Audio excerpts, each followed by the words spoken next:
অশান্ত বাংলাদেশে শান্তি ফেরানোর দাবিতে আজ মুর্শিদাবাদের বহরমপুরে কংগ্রেসের প্রাক্তন সাংসদ অধীর রঞ্জন চৌধুরীর নির্দেশে একটি শান্তি মিছিলের আয়োজন করা হয়। এদিন বহরমপুর কংগ্রেস ভবন থেকে শান্তি মিছিলটি গির্জার মোড় হয়ে বহরমপুর পৌরসভার সামনে দিয়ে কংগ্রেস ভবনে এসে শেষ হয়। কয়েকদিন আগেই ছাত্র আন্দোলনকে কেন্দ্র করে বাংলাদেশের বিশৃঙ্খল পরিস্থিতি সৃষ্টি হয়। এরপরই শেখ হাসিনার সরকার সরে গিয়ে পরবর্তীতে ইউনূস সরকার সেই দায়িত্ব নেয়। ঠিক তারপর থেকেই বাংলাদেশের সংখ্যালঘুদের উপর বিভিন্নভাবে একের পর এক অত্যাচার চলছে।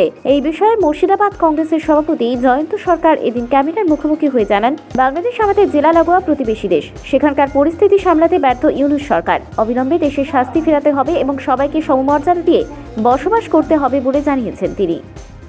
দেখুন, সাম্প্রতিক বাংলাদেশে যে অশান্ত পরিবেশের সৃষ্টি হয়েছে, সর্বভারতীয় কংগ্রেস নেতা অধীর চৌধুরীর নির্দেশে বহরমপুর টাউন এবং ব্লক কংগ্রেস আজকে আমাদের এক শান্তি মিছিল আমরা বের করেছিলাম।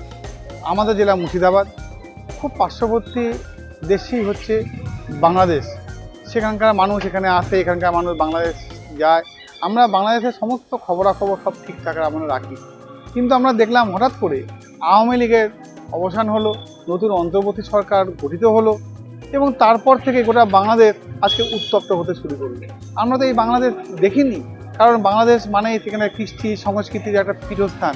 এখানে যত বড় বড় নায়ক নায়িকা, গায়ক গায়িকা থেকে শুরু করে কবি সব, তাদের সমস্ত প্রায় জন্মস্থানই বাংলাদেশ। তাহলে সেই বাংলাদেশকে আমরা কোন বাংলাদেশে দেখছি যেখানে ধর্মীয় প্রতিষ্ঠানে হামলা হচ্ছে, মানুষের বাড়িতে বাড়িতে অগ্নিসংযোগ চলছে?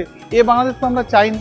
খুব স্বাভাবিক কারণে একজন দায়িত্বশীল দল হিসাবে এবং প্রতিবেশীরা রাষ্ট্রে যদি অশান্ত থাকে, তার জন্য তো আমরা ঘুমিয়ে থাকতে পারি না। তার জন্য আমরা শান্তি চাইছি। আমরা বলতে চাইছি বাংলাদেশ শান্তি ফিরে আসুক, বাংলাদেশের মানুষ যেন হিংসা নয়, মৈত্রীতে তারা যেন আবদ্ধ হয়।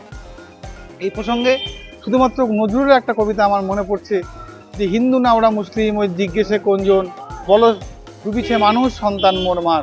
আজকে সেই প্রাসঙ্গিক কবিতারা মানুষের মনে মনে কোথায় স্থান করে দেওয়া উচিত, যে মানুষ এক, ঈশ্বর এক, আমরা থাকবো ভ্রাতৃত্বের বন্ধনে। তাই বাংলাদেশে যেভাবে চলছে দেশ, এটা কোনো সমস্যার সমাধান নয়। অন্তর্বর্তী সরকার তারা যে সম্পূর্ণভাবে ব্যর্থ, তারা প্রমাণ করে দিয়েছে।